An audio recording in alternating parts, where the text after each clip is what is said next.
Assalamualaikum warahmatullahi wabarakatuh.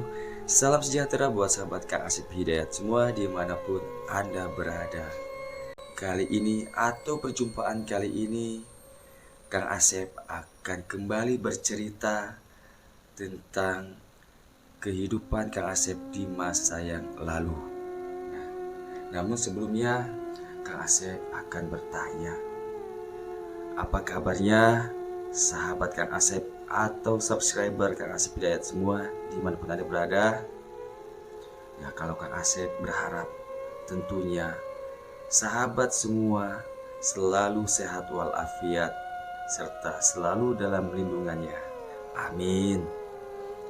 Baik, untuk mempersingkat waktu, kita langsung saja ke bagian cerita. Kali ini Kang Asep akan bercerita yaitu tentang kehidupan Kang Asep ketika di Pulau Batam pada saat baru pindah dari Pulau Natuna.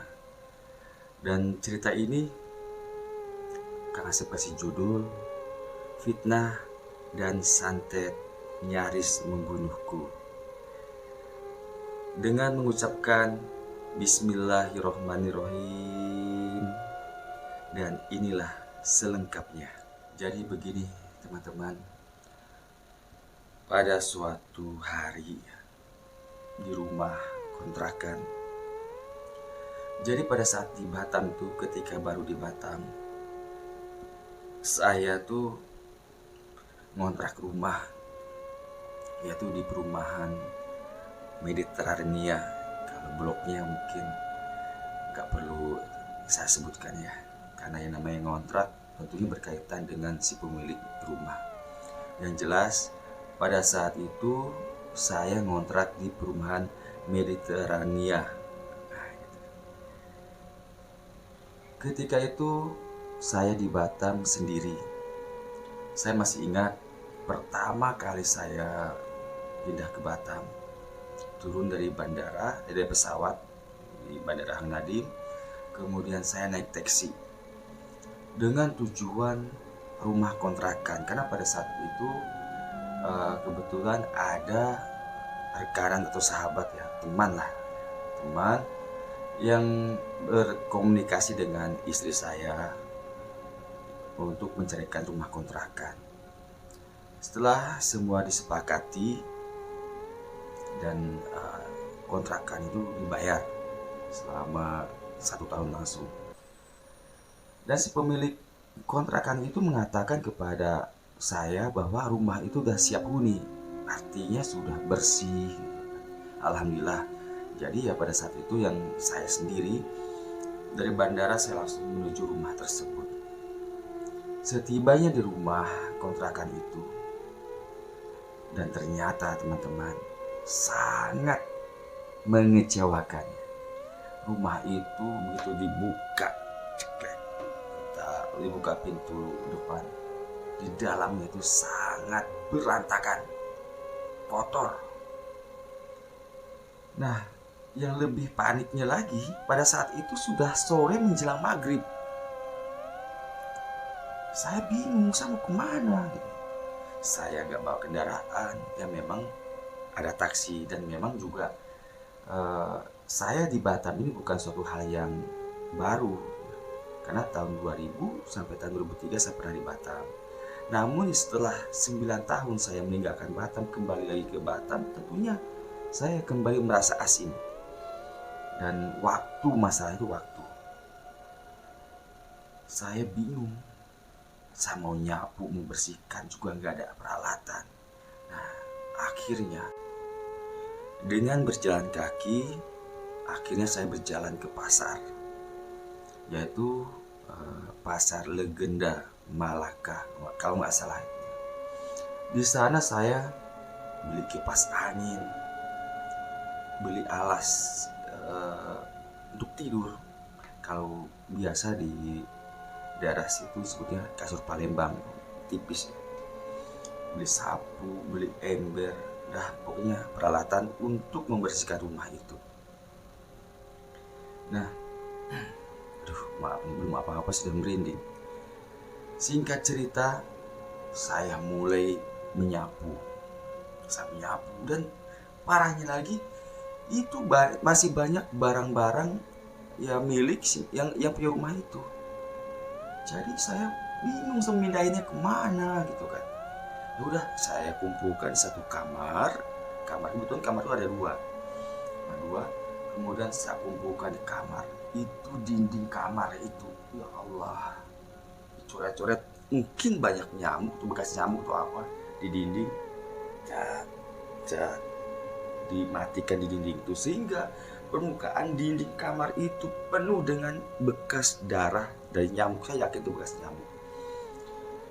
Nah, kemudian setelah saya beresin, kosong, betul-betul kosong rumah itu, saya sapu dan saya pel. Dan baru selesai sekitar jam 10 malam. Jam 10 malam. Nah, saya tentunya udah ngantuk ya. Jam 11 malam sudah lelah. Dan pada akhirnya saya untuk istirahat.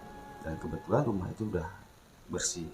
Udah saya sapu, saya pel, bahkan kaca-kaca rumah itu saya sampai udah lap ya. Cuma belum ada kain horden, kain jendela belum ada. Nah, singkat cerita udah saya bersihkan dan saya makan terlebih dahulu. Kebetulan ketika ke pasar tadi saya beli makanan. Saya makan, kemudian saya bentang kasur Palembang yang tipis itu. Saya tidur sendiri di rumah itu. Ya, gimana lagi ya. Nah, ketika singkat cerita saya tidur entah sampai jam berapa, tiba-tiba saya mendengar seperti ada orang atau ada seseorang yang saya tidur di ruangan tamu. Nah, di saat saya tengah tidur yang nggak tahu itu jam berapanya, tiba-tiba saya terbangun karena saya dikejutkan oleh suara seperti ada seseorang yang loncat atau terjatuh dari atas plafon dari ruang keluarga yang kebetulan bersebelahan dengan ruang tamu itu. Nah, tiba-tiba pluk seperti itu. Saya bangun yang memang saya kan kalau tidur pasti matiin lampu. Tapi di ruang keluarga tidak saya matiin. Lampu itu mesti terang. Dari ruang sebelah. Saya yakin kali. Dan seperti terdengar suara orang yang mengerang. Ya gimana orang ngerang, mungkin agak kesakitan karena jatuh. Habis itu saya diam. Saya masih terbaring. Seperti ada suara kayak gitu. Kemudian seperti ada orang yang melangkah pergi, tapi saya juga nggak tahu kemana perginya. Ya orang rumah itu rumah kecil ya, tipe 45 kan. Ya kan kalaupun ada orang yang berjalan pergi, pastilah melewati saya ke ruang tamu, karena kan pintu masuk pintu keluar tuh tetap itu cuma satu. Saya penasaran. Saya bangun, saya tengok ke ruang sebelah itu, ke ruang keluarga itu, nggak ada siapa-siapa, kosong. Nah, saya diam, termenung saya. Apa suara itu? Nah, ya merinding. Tapi pada saat itu saya belum kepikiran kemana, saya masih berpikir positif. Nah, sudah, karena posisi ruang keluarga, ruang tamu, ruang keluarga di ujung sini toilet, di sini dapur. Kemudian saya ke toilet, saya buang air kecil. Nah, selesai dari toilet itu atau kamar mandi itu saya keluar, otomatis langsung ke ruang keluarga. Begitu saya keluar dari kamar mandi itu, saya mencium aroma apa? Amis darah. Astagfirullahaladzim. Saya cuma istighfar astagfirullahaladzim. Dan saya mulai merasakan keberadaan makhluk lain, yang jelas bukan manusia ya. Kalau manusia, saya kan udah bilang saya sendiri di rumah itu.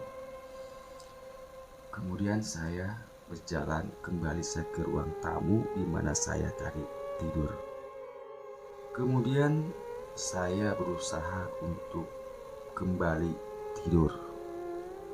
Nah, baru saja saya memejamkan mata, namun saya belum tidur.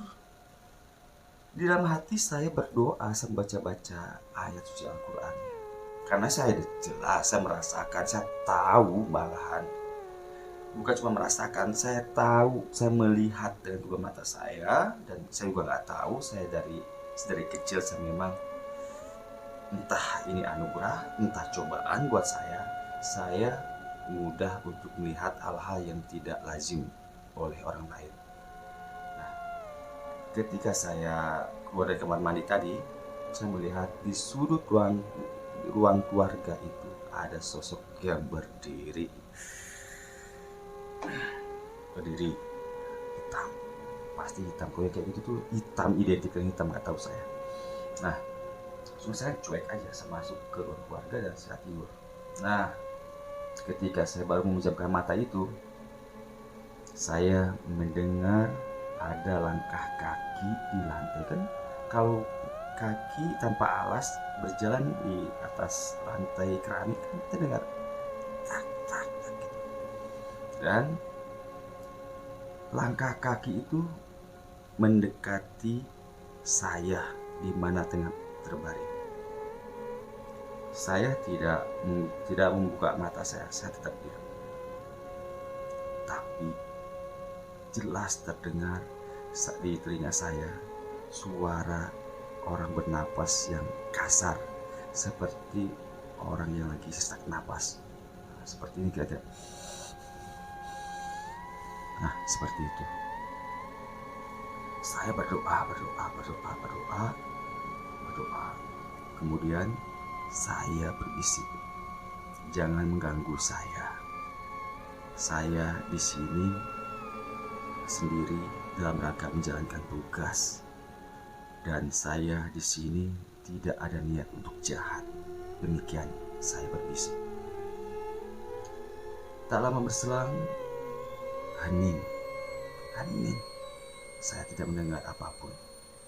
Dan akhirnya saya bisa tidur kembali dan terbangun esok harinya. Keesokan harinya saya bangun, saya langsung mandi dan saya berangkat ke masjid. Itu perdana saya ke masjid di perumahan itu. Dan itu kira-kira jam 5 kurang subuh hari ya. Nah, singkat cerita, sepulang sholat subuh dari masjid saya kembali ke rumah. Dan saya terlebih dahulu pergi ke pasar. Kan udah rame tuh, berjalan kaki, hitung-hitung saya olahraga. Saya beli sarapan, saya sekalian ngambil uang di ATM. Setelah itu saya naik ojek, masih gelap, kira-kira jam 6 kurang ya, masih gelap pada saat itu. Jam setengah 6 itu sudah masih gelap. Nah, setibanya di rumah, di rumah saya langsung masuk ke dalam rumah. Dan begitu saya membuka pintu rumah bagian depan, ceklek masuk, saya terkejut. Terkejutnya kenapa? Barang-barang saya itu berserakan. Pakaian saya dalam travel bag itu berhamburan. Saya terkejut, tapi saya nggak bisa berbuat apa-apa. Saya seperti terhipnotis. Saya melotot gini. Saya istighfar ya. Astagfirullahaladzim. Ini nggak mungkinnya. Kenapa? Karena di rumah itu saya sendiri dan kunci saya bawa. Siapa yang memberantakan, mengobrak-abrik barang-barang saya? Ya pada saat itu barang-barang saya cuma pakaian. itu berserakan. Travel bag di sebelah sana, baju di sini berserakan. Saya nggak, ya udah, begitu saya istighfar, sadar, udah tenang saya beresin.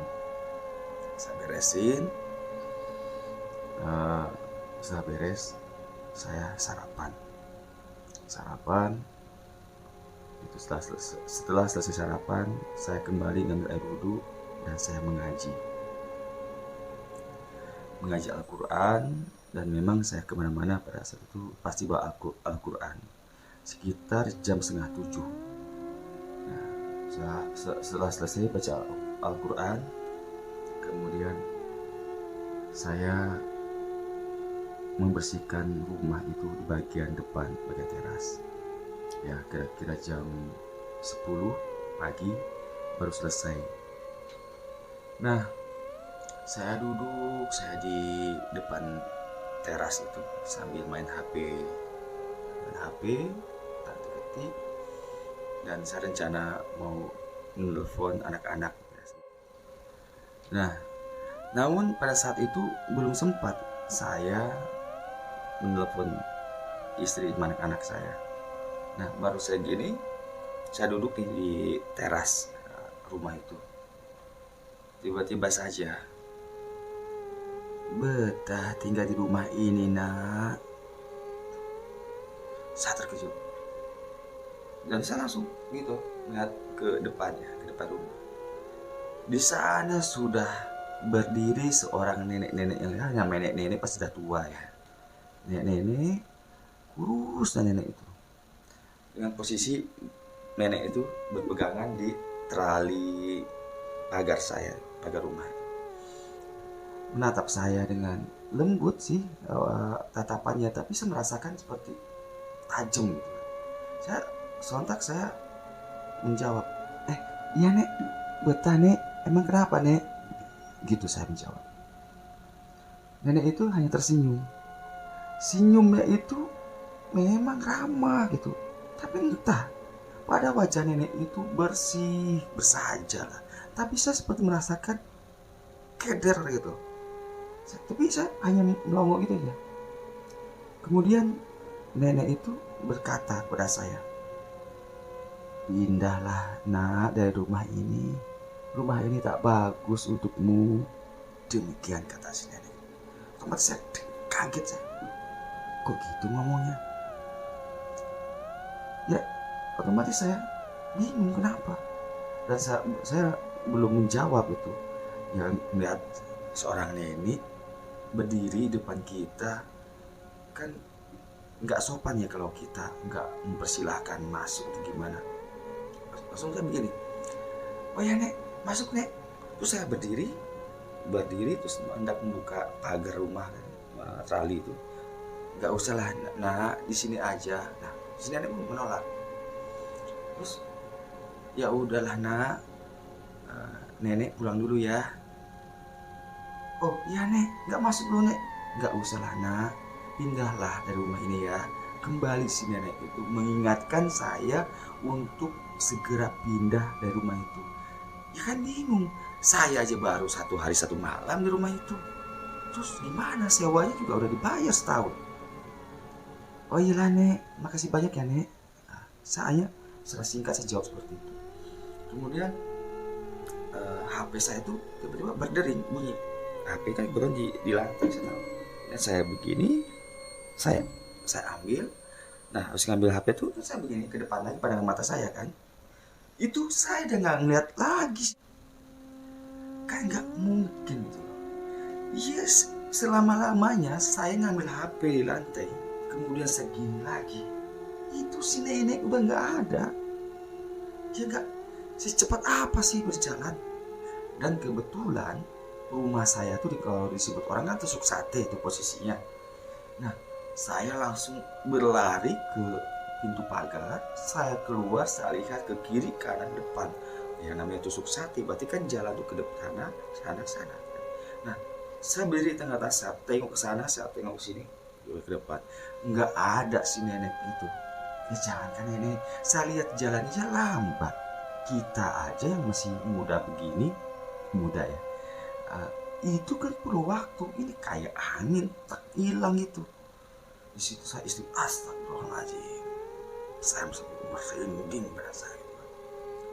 Saya masuk lagi dan saya nggak bisa kunci itu pintu. Ya, saya seperti biasa, saya nggak pernah mengunci pintu dan pagar. Karena apa? Saya hidup sendiri.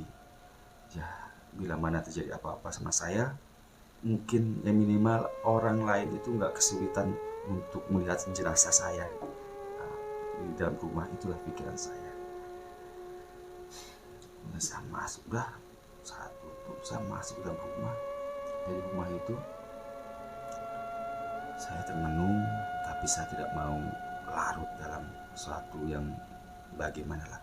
Saya tetap berpikir positif. Dan kebetulan waktu pada saat itu sudah menunjukkan jam 12 kurang lah. Saya mandi, saya kemudian mandi, berganti pakaian, saya pakai jubah, dan saya pergi ke masjid. Saya pergi ke masjid untuk melaksanakan sholat fardu zuhur. Sepulangnya dari masjid itu, saya makan siang. Setelah makan siang, saya tidur. Nah,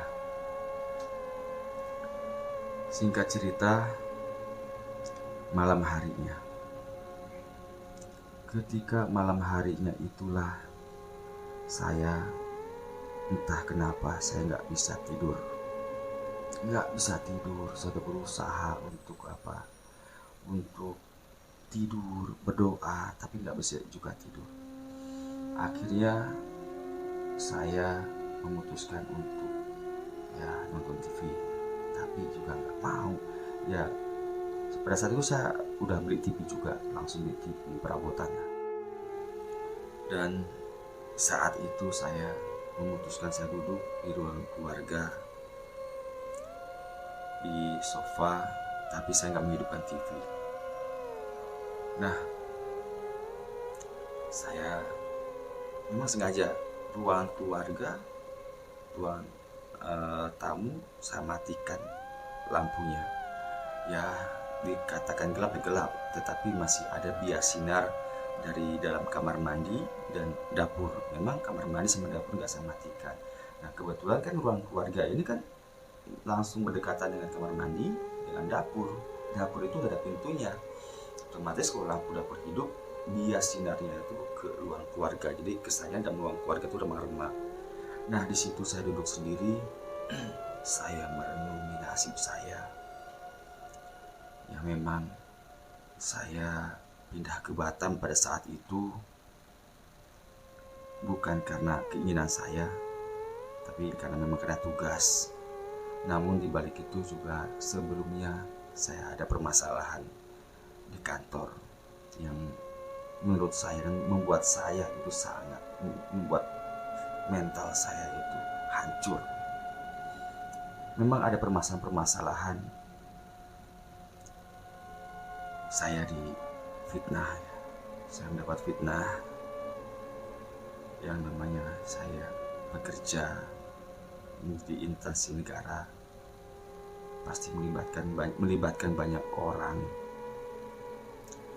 Saya mendapat fitnah dan jujur saya nggak melakukannya. Kenapa saya mengatakan fitnah? Ya karena saya nggak melakukannya. Tapi ya udah, saya terima. Tapi sangat menyakitkan karena saya harus meninggalkan anak-anak dan istri saya di sana. Saya merenung saya. Saat itu saya menangis. Sempat saya berkata, ini semuanya gara-gara kalian. Kalian sudah menghancurkan hidupku dan keluargaku. Gitu. Nah, singkat cerita, saya memang saat itu saya menjerit. Ya, kalau bisa saya ingin menjerit, berteriak. Saya menangis. Di saat itulah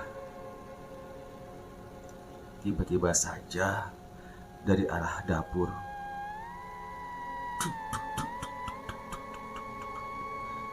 saya melihat ada benda bulat seperti bola voli berwarna hitam menggelinding daerah dapur dan berhenti kira-kira ada 1 jengkal di ujung kaki saya.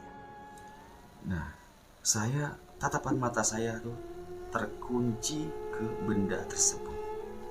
Benda bulat berwarna hitam sebesar bola voli. Sebesar itu kira-kira. Saya tajamkan pandangan mata saya, namun tetap saja saya nggak bisa melihat. Cuma memang benda itu ada pergerakan tapi sangat lambat, tapi tetap di tempatnya. Nah, saya untuk mendekati nggak berani, ya karena itu benda asing kan. Nah, pada akhirnya kebetulan handphone saya berada di samping saya di atas sofa. Kemudian saya ambil HP saya hidupkan senternya. Kemudian saya ginikan. Astagfirullahaladzim. Apa yang di sana, teman-teman? Yang benda bulat hitam tadi ternyata sebuah kepala dengan rambutnya. Ini nggak panjang rambutnya, ini cuma keriting. Mukanya hitam semuanya, kayak angus gitu loh. Matanya itu menyorot, ya karena kayaknya menyorot ke saya gitu ya. Tapi matanya itu kan nggak ada pupilnya, karena matanya itu hitam semua, mengkilat hitam.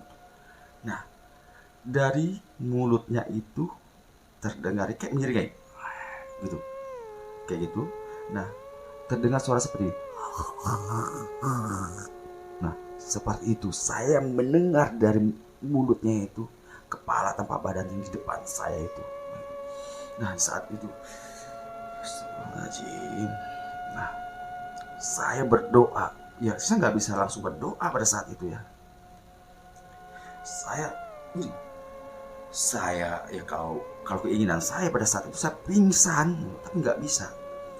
Cuma saya berdoa. Saya membaca ayat kursi dan sebagainya, ya ayat-ayat yang saya ingat dan yang saya hafal.